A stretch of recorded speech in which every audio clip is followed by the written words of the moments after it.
James 4 and 2 states that ye have not because ye ask not. I'm Nikki St. Clair and I'm back on these YouTube streets.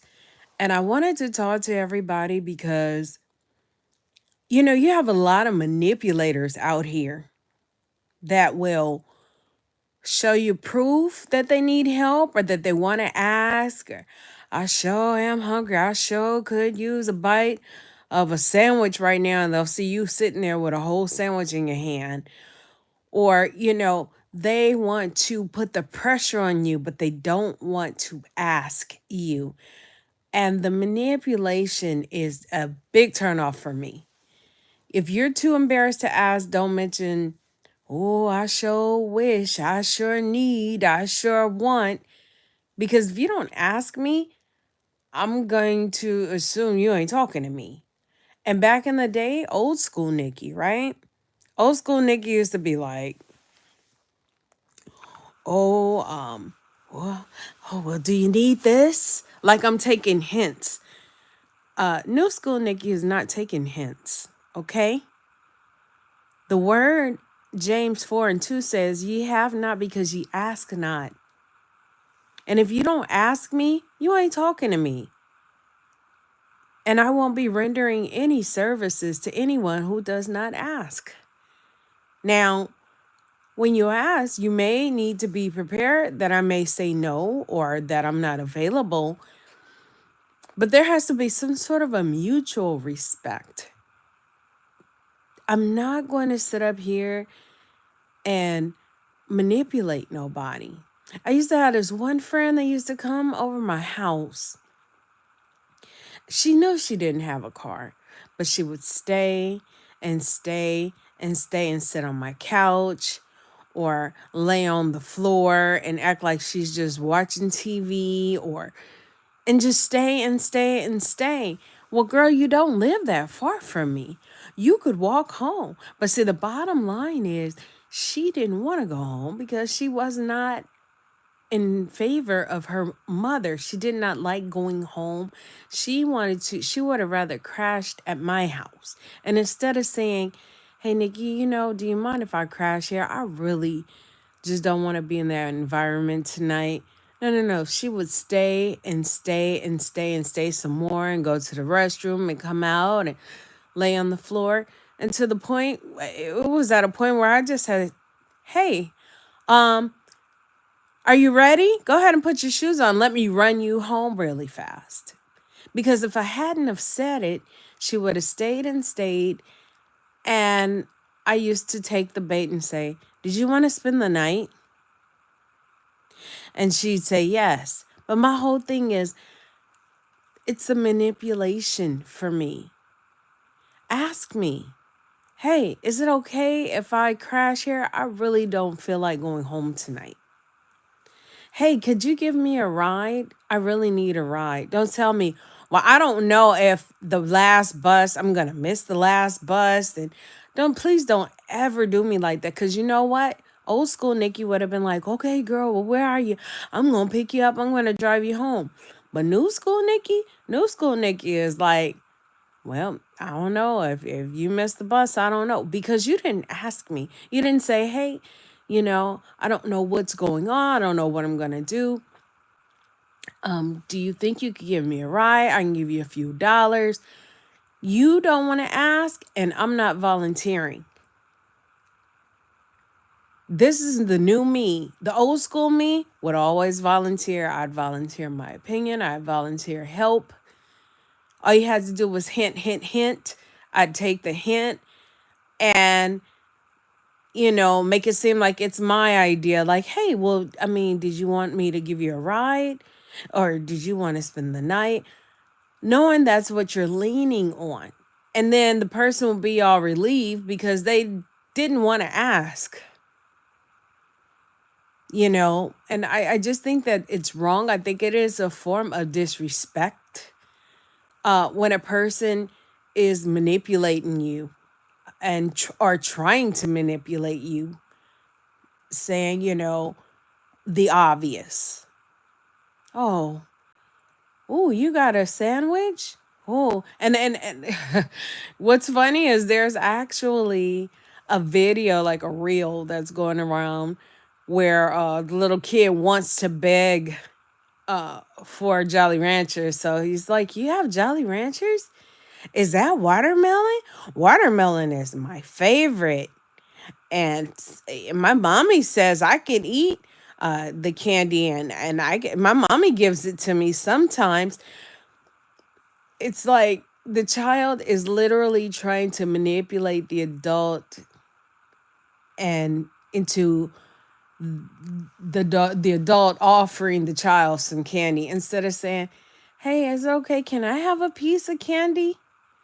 And I find that a lot of adults are still doing that, hinting around and just leaning on you to the point where it's uncomfortable. It's almost like they want to squeeze and pop a dang on pimple. You know what I'm saying? Just manipulating you and putting you in a crunch to where you almost had to say, "Well, where are you now? I'll just come get you. You need a ride?" Or okay, well, you said you're really hungry. I got a few dollars. I could bring it to you, or you'll have to come get it. Or what's your cash app? Because you're hinting around. And in the end, I don't feel good about being played. And like I said, it's a form of disrespect. And this year, I'm not going to allow it. And in so many instances in the past, I've allowed that type of behavior and carrying on. And in the end, I feel played, I feel disrespected, and I beat myself up. And don't get me wrong, I have been blessed beyond measure. God has still blessed me beyond measure, and He supplied my needs. But you know what? Those same people that try to manipulate you, that put you in the corner and try to ask without asking, where are those people when you're in need? When you've given your last? When you've Ubered them where they needed to go because they didn't have nothing? Where are those people when you're in need? Recently I just had a birthday actually. And I am one to give, give, give. But here it is, my day of celebration. And there were very few. I know a lot of people, but very few people reached out to me, wish me happy. I had a lot of people wish me happy birthday because Facebook said it was my birthday, or because Instagram threw confetti over my picture. So they knew it was my birthday. But I'm talking about people that I've helped, prayed for, um, prayed with, given rides to, loaned money to. Where were those people? Now, yesterday I was online and I was listening to this podcast, and they were talking about the parable in the Bible about the foolish virgins, right? They all had a lamp. They did not save their oil. And then when they came to the virgin with the oil, the virgin told them, "No, like you should have stored up your own oil." No. You guys, you have every right to say no. You have every right to play dumb when somebody's trying to play you and manipulate you. Oh, you want to play dumb? Well, let's play dumb then. And if they ask, you have every right to say no and not feel bad about it. You have to do what's good for you, what's well for you. I remember this one guy said he was so angry with his ex-girlfriend because he said, "Well, I'm homeless and I don't have a place to go." And she said, "Well, I'll just be praying for you." Now, I don't know what transpired to get her to that point where she just said, "I'll pray for you." And she didn't even open up a door or loan him money to go get a room or or anything, or say, hey, I have a car, you could sleep in it until tomorrow. I don't know what transpired. But I have to say that some sort of wisdom set in, and you have to set boundaries with people. So when they try to manipulate you, you have to set boundaries. You could either call them out and embarrass them, or you could play dumb. But either way, you could just set a boundary. You don't have to solve the riddle every time and say, let me guess, you need a ride.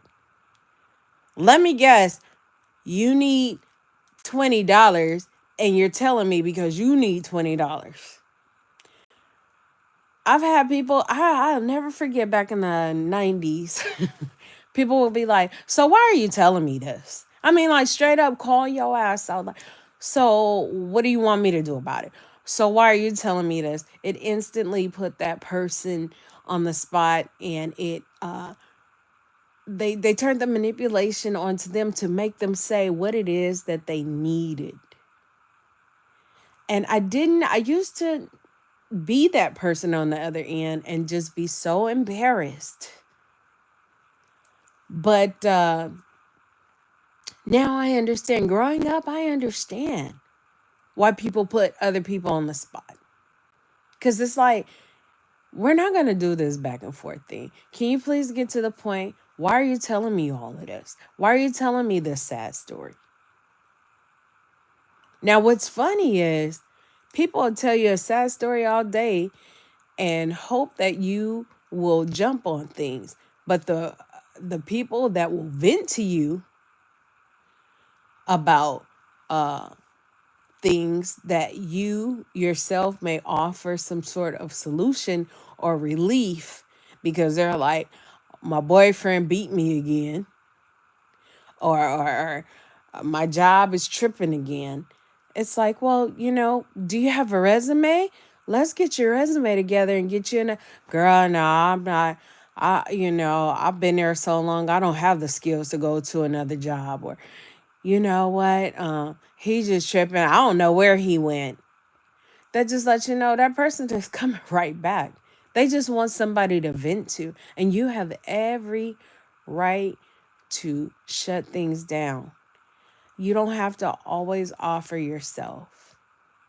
Okay? So all I'm saying is, guys, begin to set boundaries for yourself. And if someone is trying to manipulate you or ask you indirectly for a favor, if they ain't man or woman enough to be direct and say, hey, I hate to bother you, but I'm really in need. If you're not man or woman enough to come to me and say, hey, I really hate to bother you, but I'm really in need and I was wondering, could you help me out? Out of respect, that's how you come to someone. Then you really don't need my help. And I'm not about to sit up here and play with you and figure out these riddles that you're throwing me. I'm not taking hints, and I'm setting boundaries. And I suggest everybody set boundaries. I'm trying to free somebody today because I am officially free from all of that. I'm free from all of that behavior. You're not going to pull on my heartstrings. You're not going to make me feel bad for saying no either. And this doesn't come from a place of bitterness. It comes from a place of wisdom. Anyways, I'm Nikki St. Clair. I hope you got something out of this live. Like, comment, and subscribe, and I shall talk to you later. Peace.